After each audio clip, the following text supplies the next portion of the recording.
Ya teman-teman, kembali lagi sama saya dan di sini saya mereview suatu SSD M.2 yang ada di sini.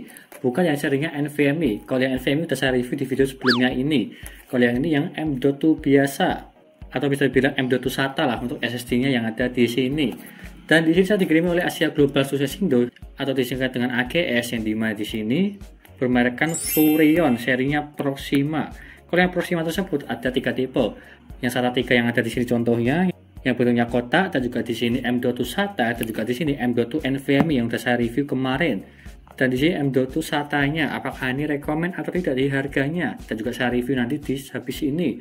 Yang dimana seperti biasa, dari segi suhunya, booting Windows-nya, membaca maupun menulisnya, dan juga transfer file, apakah stabil atau tidak untuk yang itu. Dan ini 256 GB dengan harga sekitar 300 ribuan lah. Harganya ada di sini, saya kasih gambaran harga di sini. Tetapi kalau yang ini dulu garansinya sangat jelas sekali, 5 tahun dari AGS, bukan yang AGS yang satunya ya, tapi ini AGS Asia Global Sukcesindo yang banyak memegang brand seperti contoh Furion, Acer, Manly, dan juga yang lainnya untuk yang ini. Dan di sini penampakan dari segi SSD M.2 SATA-nya sangat bagus banget sih, dan juga sama seperti yang pada serinya lah yang ada di sini, sama-sama Proxima, boxnya dia itu sama dan juga besar dan juga elegan untuk yang ini. Sebelum itu saya jelaskan apa aja spesifikasi yang ada di sini dan juga mereviewnya. Jangan lupa klik subscribe ya teman-teman, pojokan bawah tuh ya, tinggal diklik seperti itu. Dan kita lanjut saja yang pertama dari segi box yang ada di sini, sangat bagus dan juga menarik, berwarna hitam. Dan juga ada warna ungunya lah seperti contoh yang Proxima yang ada di sini. Dan ada spesifikasi juga di bagian bawah sini. Dia itu ada fiturnya 3D NAND flash, cuma itu aja. Kalau di RAM-nya dia itu tidak ada untuk yang ini. Dan juga spesifikasi yang ada di sini saya bacakan dulu ya untuk speknya yang ada di sini. Untuk membacanya dia itu up to-nya 570 dan juga menulisnya 540. Terbilang cukup tinggi untuk yang ini kalangan SATA 3. Dan kita akan tes saja nanti apakah ini sesuai atau tidak dari segi membaca maupun menulisnya. Dan juga dari suhunya 0 sampai 70 derajat. Dan kita cek suhunya apakah dingin atau tidak. Serta MTBF-nya dia 1 juta Hz aja. Kebanyakan SSD yang lainnya di 2 juta, tapi kalau yang ini di 1 juta aja, hampir setengahnya lah. Garansinya 5 tahun dan juga di sini tersedia storage dari 128 GB sampai 1 TB untuk yang ada di sini. Untuk TBW-nya setelah saya kontak dari pihak Furion-nya, dia itu juga belum tahu untuk TBW di sini, jadinya saya juga kurang tahu sih, karena di websitenya sini dia itu belum bisa diklik untuk Furion Proxima-nya, belum update lah di websitenya Asia Global Sukcesindo. Maka dari itu katanya dari pihak Furion-nya, TBW-nya tersebut hampir sama seperti yang pada umumnya di pasaran untuk harga segini. Ya kemungkinan 40 terabit sih ya, kemungkinan ya, tapi aku juga kurang tahu karena sama-sama bingung juga untuk yang ini TBW-nya Proxima ini. Cuma seperti itu aja spek yang ada di sini. Kita buka dulu, tinggal ditarik di sini ada logo Furion-nya dan juga ada tulisan Furion Proxima. Dan kita ambil ya. Ada busanya. Sangat menarik dan juga mewah sih. Untuk SSD M.2-nya ini mereknya Furion seri Proxima. Dan di sini penampakannya yang ini ya. Nih, SSD Proxima yang M.2 SATA. Dan apakah rekomend atau tidak di harganya, dan juga kecepatannya, stabilnya, serta suhunya aman atau tidak. Dan penampakannya kurang lebih seperti ini ya, sama seperti pada umumnya. Di bagian depan ada tulisan atau stiker Proxima, storage-nya 256 GB, Furion. Di bagian belakang ada garansi stikernya dan juga ada serial number-nya. Ya seperti ini aja penampakannya. Hampir sama seperti yang NVMe yang ada di sini. Itu aja penjelasan dari saya. Kita lanjutkan saja untuk mereview SSD M.2 Furion Proxima yang ada di sini. Lanjut ke reviewnya. Yuk.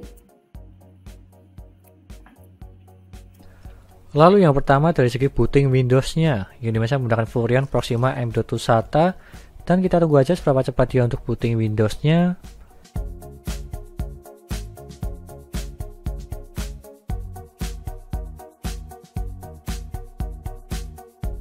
Dan dia mendapatkan 12 detik, terbilang cepat kalau yang ini. Standarnya SATA sih ya di 25 detik lah, sama seperti yang SATA 3 pada umumnya. Tetapi kalau yang ini di bawah 25 detik terbilang sangat cepat. Dan juga terkadang di berbeda PC berbeda kecepatan. Meskipun sama-sama menggunakan SSD Furion Proxima M.2 SATA. Lanjut ke HD Sentinel untuk mengecek kesehatan dan juga performa maupun suhunya. Untuk yang ini dia itu 100% semua. Dari segi performa maupun kesehatannya, dan juga notnya dia itu perfect. serta suhunya 29 derajat terbilang dingin kalau yang ini masih di bawah 30 derajat. Bisa dibilang baguslah dari segi suhunya. Dan lanjut ke informasi. Untuk SSD ini, Furrion Proxima M.2 SATA, dia tuh tidak ada SSD controller, jadinya ya masih wajar sih di harganya yang dimana 300 ribuan untuk kalangan 256 GB. Dan juga di RAM-nya dia tuh tidak ada, serta TBW-nya masih belum tahu. Setelah saya tanya pihak Furrion-nya, dia tuh juga kurang tahu, jadinya bisa dianggap sama seperti pada umumnya lah SSD M.2 di harganya. Katanya seperti itu. Kalau pada umumnya mungkin 40 tera lah, kurang lebihnya seperti itu. Kalau nggak salah ya itu cuma pendapatku aja. Lanjut ke Crystal Disk Mark untuk mengecek kecepatan dari segi SSD Furrion Proxima M.2 SATA. Untuk membacanya mendapatkan 561 dan juga menulisnya 509. Dan jika kita bandingkan dari yang ada di boxnya, dia tuh up to-nya 570 untuk membacanya dan juga menulisnya 540. Dan jika kita bandingkan dari segi membacanya itu hampir sama lah, cuma terpaut 9 aja. Serta menulisnya juga lumayan hampir sama, cuma terpaut 31 aja. Jadi bisa dibilang sesuai lah. Karena dari segi boxnya tersebut dia itu up to-nya. Dan dari realitanya dia itu hampir menyerupai. Jadinya masih bagus untuk yang ini, masih di atas 500 semua lah. Intinya seperti itu. Lanjut pengujian yang terakhir dari segi transfer file yang dimana saya menggunakan dua SSD. Yang pertama tadi Furrion M.2 SATA dan juga SSD Vigen Platinum sebagai perbandingannya. Yang pertama dari segi SSD Vigen Platinum ke Furrion M.2 SATA.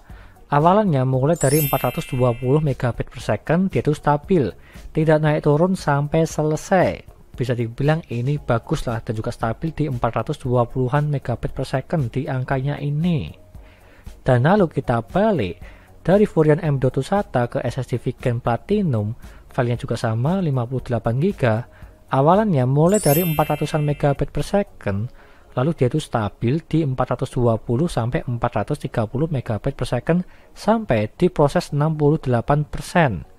Dan setelah itu dia itu turun ke 40 Mbps dan lalu stabil naik turun di 40 sampai 80 Mbps sampai selesai. Kalau pengujian yang ini dia itu kurang stabil di angka 68% ke atas, atau bisa dibilang di 32% kurang stabil lah. Dia itu di bawah 100 Mbps. Jadi ya nggak masalah sih kalau menurutku pribadi, karena di bagian tadi dia itu stabil, kalau yang ini kurang stabil. Ya intinya seperti itulah untuk SSD-nya ini dari segi transfer file-nya. Lanjut ke kesimpulan. Dengan harga 300 ribuan untuk kalangan Proxima M.2 SATA yang 256 GB terbilang ini bagus. Meskipun untuk saat ini harganya tersebut kurang lebih hampir sama lah untuk M.2 SATA dan juga NVMe di kalangan 256 GB. Tapi lebih baik ke NVMe aja, cuma nambah sedikit untuk saat ini. Karena sekarang harga SSD pada turun-turunnya semua dari SSD SATA 3, M.2 maupun yang NVMe. Tapi untuk yang ini Furrion Proxima M.2 SATA terbilang bagus. Seperti contoh dari segi booting Windows yang cepat di bawah 15 detik, serta suhunya dingin di bawah 30 derajat, mantap sih untuk yang ini. Serta membaca maupun menulisnya sesuai lah dari segi yang ada di boxnya, karena hampir sama, di atas 500 Mbps. Serta dari segi transfer filenya, dia itu juga stabil, di 420 Mbps. Seperti yang saya uji tadi, meskipun ada yang kurang stabil di pengujian yang sebelumnya, tapi di rata-ratanya terbilang stabil untuk yang ini. Dan juga kekurangannya seperti yang saya tadi jelaskan, dari segi SSD controller tidak ada, DRAM memang tidak ada, ya wajar sih karena DRAM tersebut emang agak mahal di merek-merek lainnya. Dan juga TBW-nya dia tuh belum tercantum di deskripsi di websitenya maupun dari segi boxnya. Jadi kita masih bingung sih berapa TBW di SSD Furrion Proxima M.2 SATA. Kurang lebihnya seperti itu yang saya jelaskan. Dan jika kalian berminat silahkan beli aja, linknya ada di deskripsi untuk ini. Sekian dari saya, terima kasih sudah menonton, dan juga jangan lupa like dan subscribe, dan nantikan video lainnya melalui review part PC seperti CPU cooler, SSD casing, dan juga yang lainnya. Terima kasih sudah menonton.